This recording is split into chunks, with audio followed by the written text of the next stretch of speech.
गुरु प्यारी साध संगत जी, कर्म फल से कोई नहीं बचा। और यह बात बिल्कुल सही है, कर्म फल से कोई नहीं बच पाया आज तक, और ना ही कोई आगे भी बच पाएगा, क्योंकि जो हम करते हैं उसका हमें फल भोगना पड़ता है। तो चलिए इसको एक कहानी के माध्यम से जानते हैं। उससे पहले स्वागत है आपका हमारे चैनल गुरु नानक साखी में। तो चलिए ज्यादा देर ना करते हुए आज की यह वीडियो शुरू करते हैं। आज की यह कहानी बहुत ही ज्ञानवर्धक है, इसको पूरा जरूर सुने। आज की यह कहानी एक बूढ़े बाप और उसके बेटों की 3 बहुओं की कहानी है, जो अपने किए कर्मों के फल से कुतिया बन गई। एक पहाड़गंज नाम के गांव में एक बूढ़ा किसान रहता था। उसके 3 बेटे थे।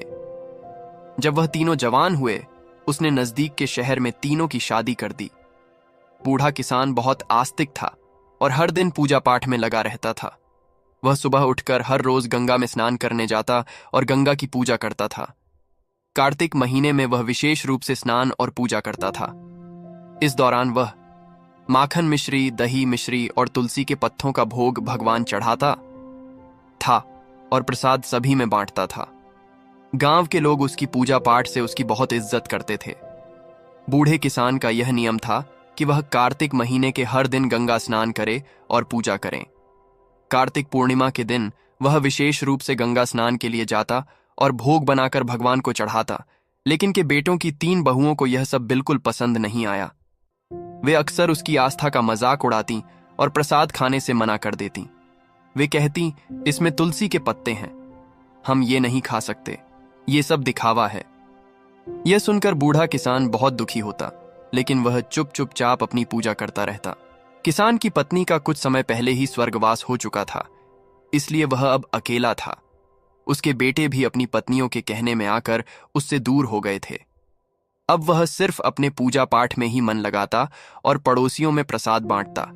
लेकिन उसकी तीनों बहुओं को यह सब बहुत बुरा लगता था। वे सोचती, ये बूढ़ा जब देखो तब पूजा पाठ में लगा रहता है, अनाप शनाप खर्च करता है, पंडितों को बुलाता है, दान पुण्य कर है। अगर ये मर जाए तो अच्छा हो, कम से कम ये खर्चा तो बचेगा। बूढ़े किसान ने अपने तीनों बेटों को बहुत प्यार से पाला था।